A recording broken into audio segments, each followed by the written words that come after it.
Bueno, la crisis alimentaria se ha reflejado en el estado de salud y nutrición de las personas. Es muy probable que en los últimos 30 años se haya dado el vuelco al tipo de consumo y es a partir de entonces cuando nosotros tenemos el registro del desastre nutricional.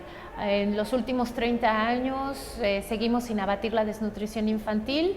No se ha erradicado la anemia, sobre todo en los menores a 5 años, ni en mujeres durante el periodo de embarazo.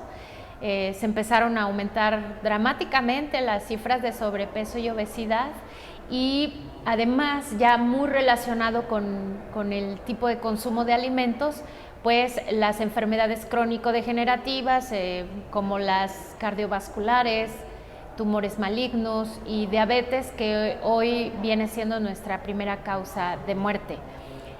Quiere decir entonces que al modificarse el sistema alimentario por decisiones económicas, en particular acentuado por el Tratado de Libre Comercio, que permite la disponibilidad de ciertos alimentos dañinos para la salud, se vino combinando con otras consideraciones sociales que hicieron un patrón de consumo y trajo como consecuencia resultados que desafortunadamente no se borran con políticas, son daños para siempre en personas y desafortunadamente tenemos que encontrar entre estos resultados muertes innecesarias, sobre todo de niños menores a 5 años.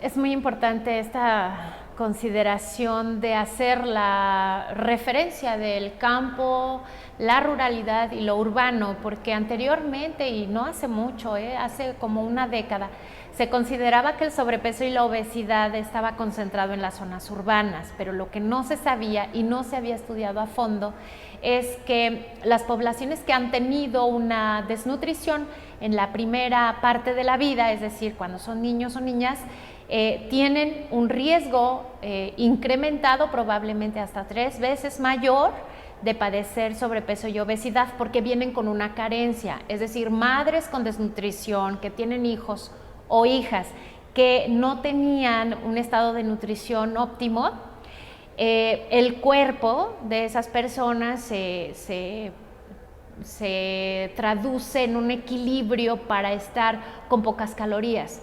Y lo que pasó en el campo es que se vieron expuestos en un corto tiempo alimentos hipercalóricos que nosotros conocemos hoy como alimentos chatarra, que vienen envasados con azúcar adicionada, grasas trans adicionadas, y entonces hubo una exposición muy violenta a estas poblaciones y eso trajo como consecuencia que creciera el sobrepeso y la obesidad 3 veces más rápido en el campo que en la ciudad, aunado con el consumo de alcohol.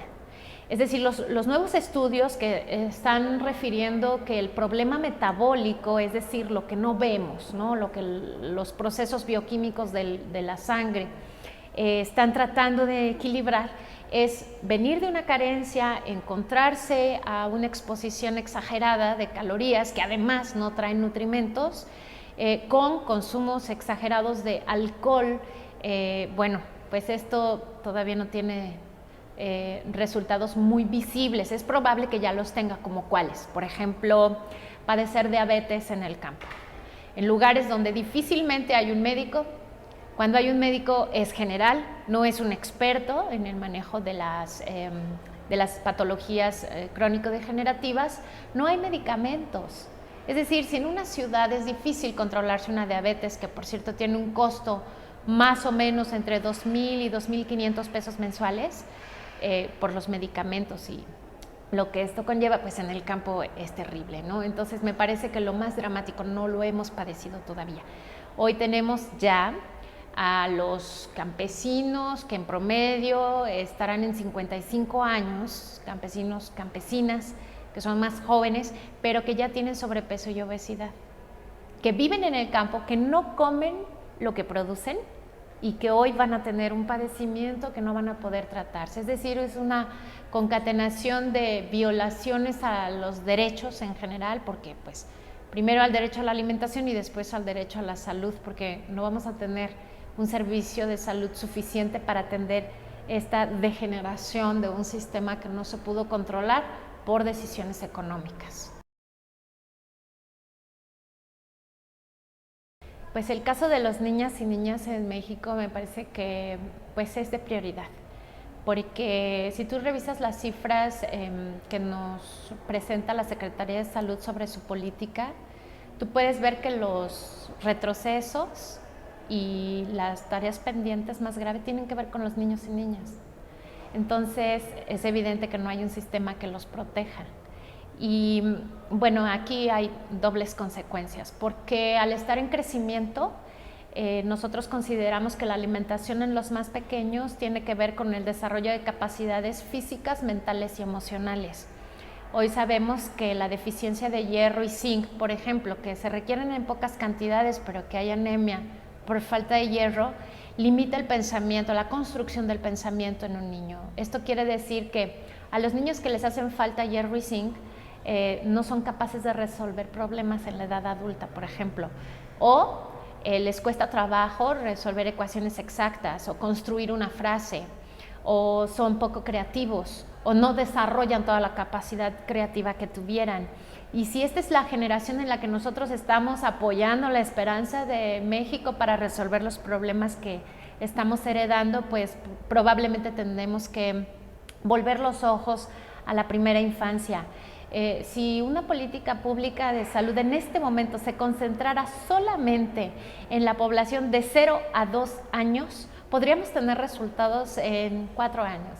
Es decir, al final de una administración que comenzó en el 2012, para el 2018, si nosotros enfocáramos estos esfuerzos, podríamos erradicar la desnutrición infantil en menores de 5 años. Podríamos disminuir dramáticamente el sobrepeso y la obesidad, pero no solo eso.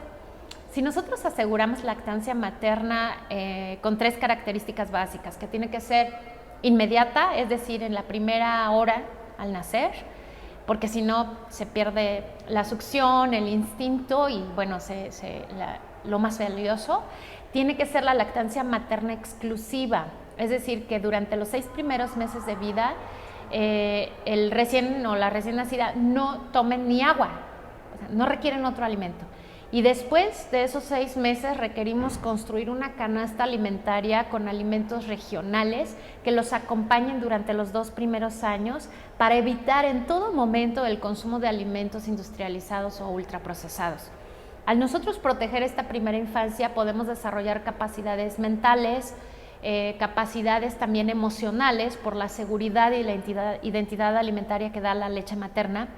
Esto habla de la autoestima, del orgullo, de la capacidad de resolver tareas, de hacer trabajo en equipo y que junto con una estimulación mínima de física, quiero decir la estimulación oportuna, que en otros lugares urbanos se conoce como la estimulación temprana, pero debe ser oportuna. Y aquí entra un papel muy importante de los alimentos, que es el papel cultural.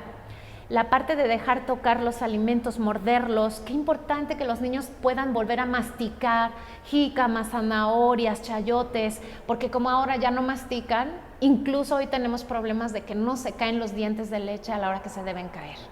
Entonces, esta estimulación de convivencia con los alimentos, de poder tomar la cuchara, llevarla a la boca, es un ejercicio tan simple que habla de una psicomotricidad fina, de poder tomar chícharos con las manos, hacer pinza, en un ambiente de, por ejemplo, rebozo, que quiere decir abrazo, ¿no? De cariño. Se han descubierto cosas maravillosas, que las mujeres que hablan una lengua indígena diferente al español y que les hablan a sus hijos en lengua indígena, al momento que amamantan, arrullan y cantan, los niños tienen mejores calificaciones en neurodesarrollo, aunque no tengan un estado nutricional adecuado. Esto es importante, porque entonces nosotros hemos deteriorado este ambiente y sobre todo en los más pequeños. Entonces, si los niños después de los 2 años se involucran en cuestiones, por ejemplo, de agricultura, de siembra, de semillas, recuperan una condición del origen de los alimentos, es decir, que saben de dónde vienen los alimentos, y este es un pensamiento circular. Ya no se tiene uno que pelear con los niños diciendo, pues ahora te tienes que comer las verduras, porque las verduras es lo más importante. Y nos evitaríamos una serie de desastres que se dicen a la hora de estar sentados en la mesa, donde se ocasionan los sobornos, chantajes, comparaciones, denostaciones, discriminación, porque entonces tú sí te puedes comer el postre porque tú sacaste 10, ¿no? O no te levantas de ahí hasta que no te comas todo lo que hay que comer en el plato, porque pues somos pobres, ¿no? Y aquí se come todo. O si te comes los chayotes, te doy un dulce, y cosas que hemos distorsionado alrededor de los alimentos, cuando la alimentación tiene que ser, diríamos nosotros, irracionalmente sana. Uno solo tendría que disfrutar comer, disfrutar cocinar, disfrutar compartir los alimentos, y eso es una enseñanza básica para salvar a la niñez de este país.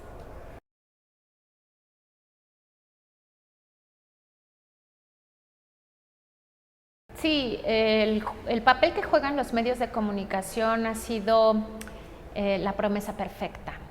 Toda publicidad es una promesa, y nuestras comunidades y pueblos del campo y la ciudad en México hemos recibido muchas promesas incumplidas de cualquier institución, ¿no?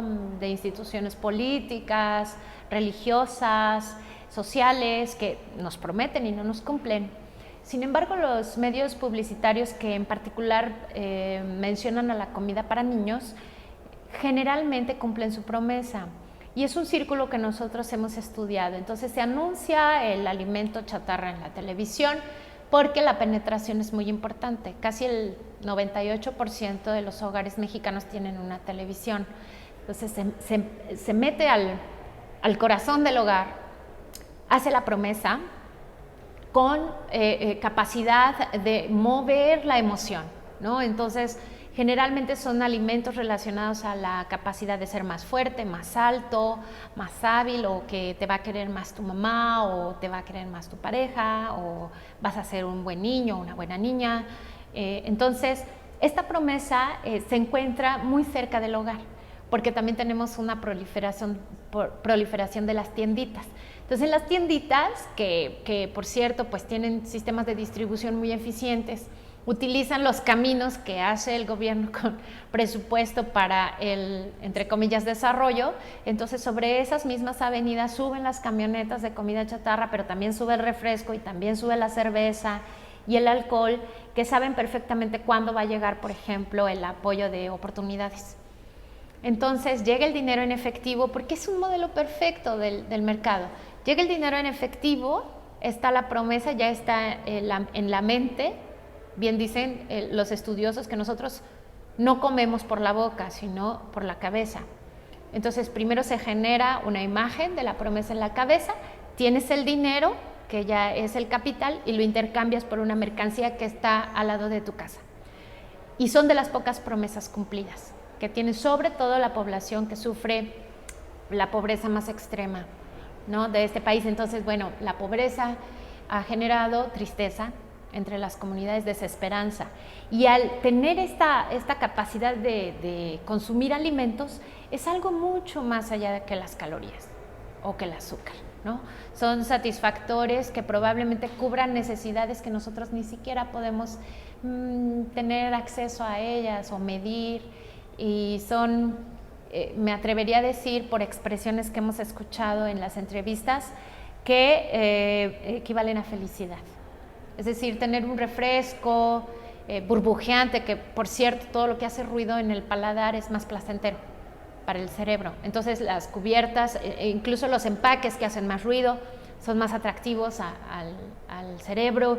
Lo que cruje en la boca, lo que burbujea en la boca, te genera una sensación placentera y de bienestar.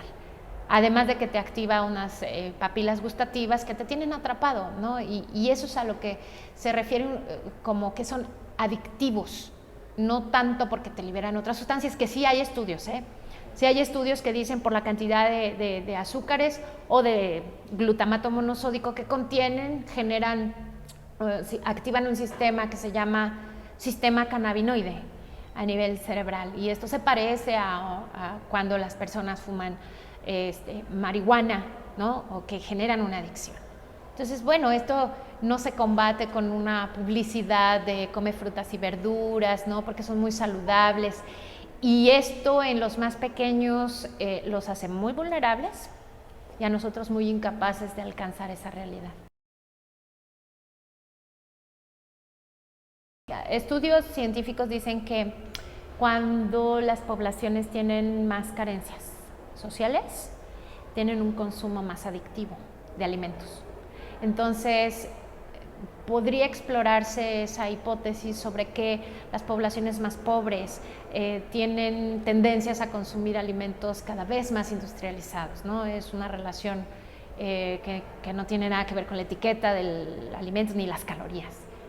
Y la información que pudieras ayudarnos a liberarnos un poco, por lo menos a ser más conscientes de la forma como consumimos, tiene que ser a este nivel, ¿no? A nivel de comunidades. Pero hay algo muy esperanzador, la tierra. Es decir, siempre que nosotros volvemos a conectarnos con la tierra, volvemos a recuperar este lenguaje que nos puede ayudar a expresarlo el arte y la cultura. Entonces, esta es la información que necesitamos. No necesitaríamos con información técnicamente muy avanzada, muy actualizada. Si nosotros volviéramos a nuestro instinto más biológico, más humano, de decir, bueno, es obvio que si yo tengo leche, pues tengo que amamantar a mi hijo, ¿no? Tener más confianza en nuestro instinto humano, de decir, me puedo alimentar de la madre tierra, porque seguramente lo que me da la madre, pues es saludable, no necesita una etiqueta. Y tener más confianza en los alimentos. Por ejemplo, si el huevo pues es yema y huevo, pues así viene de naturaleza, así hay que consumirlo. Porque a veces la información nos dice, pero la yema tiene mucho colesterol, entonces cuidado. Esas distorsiones nos han llevado, hoy la ciencia nos da la razón. Manosear la naturaleza afecta a la salud. Entonces, si nosotros tratamos de volver con más calma, al consumo menos procesado, más natural, más pegado a la tierra, más pegado a nosotros mismos como seres humanos, volver a disfrutar el sabor de los alimentos, volver a sentarnos a compartir la comida hecha por nosotros, con las recetas de casa, de la familia. Esto es lo que nos puede, esta es la información que nos debe salvar.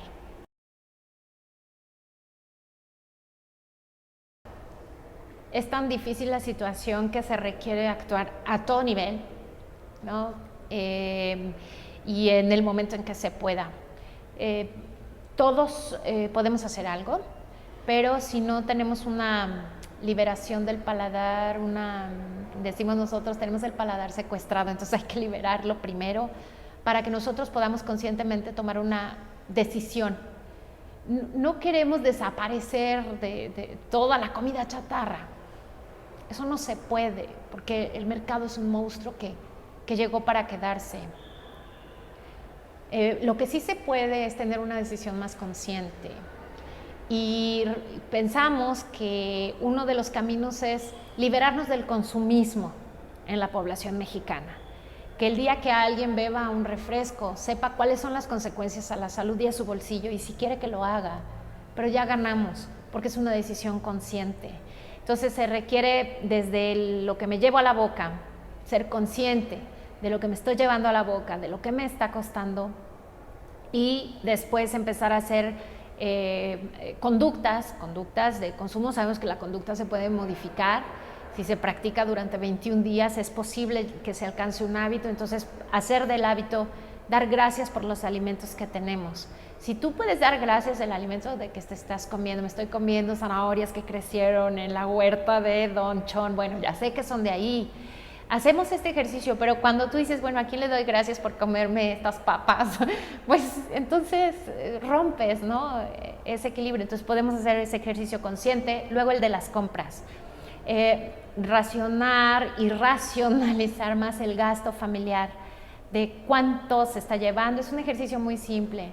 Si tú consumes alimentos industrializados, haz una lista de lo que te gastas consumiendo estos alimentos y de la realidad de lo que podrías invertir ¿no? De tu gasto familiar en otra cosa. Por ejemplo, el agua pues puede no ser embotellada, hay muchas maneras de desinfectarla en casa, puedes empezar a hacer ahorros. E insisto en la cuestión económica porque esto fue una decisión económica. A partir del Tratado de Libre Comercio y los tratados comerciales que afectan la salud han sido por mercado. De la misma forma, por mercado nosotros podemos tener acceso a la salud, por ejemplo, en los mercados agroecológicos, mercados tianguis de productos indígenas o de pueblos originarios. Si no tienes acceso a eso, lo menos industrializado que puedas, es decir, que generes la menor cantidad de basura que puedas al comer, o que incrementes tu basura inorgánica, y esto me estoy refiriendo a un ámbito familiar. Revisar lo que tienes en la alacena, en el refrigerador y en la estufa, porque eso es lo que vas a comer, ¿no? Es un ejercicio muy simple. Y ya después en colectividades, si hace falta que hagamos colectivos de consumo, cooperativas, ¿no? de consumo, que hagamos un ejercicio consciente del derecho que tenemos, de los derechos que tenemos, no para ir a hacer marchas o mítines, ¿no? Primero hay que hacer una conciencia, que tenemos derecho a comer bien y a estar saludables, y sobre todo tenemos derecho a ser felices, ¿no? Y hay leyes que te protegen. Entonces, visibilizar cuál es nuestro derecho y cuál es nuestro papel, ¿no? En los programas sociales. No nada más estirar la mano y decir, bueno, pues ya me llegó el dinero, sino ¿qué implica esto? Son nuestros impuestos. O sea, no, el Estado no es un ente que es bueno y que porque es muy bueno nos va a dar un poco de dinero, no. Entonces son nuestros impuestos que estamos apoyando a un colectivo que tiene un recurso al que todos tenemos derecho y también obligaciones. Entonces darnos cuenta de esto es importante. Compartir, comer más en casa, eso es también importante, comer más en casa, apoyar la economía local, es decir, ¿a dónde se va este cubito de consomé de North Suiza? ¿No? Pues se va a Holanda y lo utilizamos todos los días, pero además esto daña mi salud, entonces un poquito más de conciencia me parece que nos puede liberar en los caminos.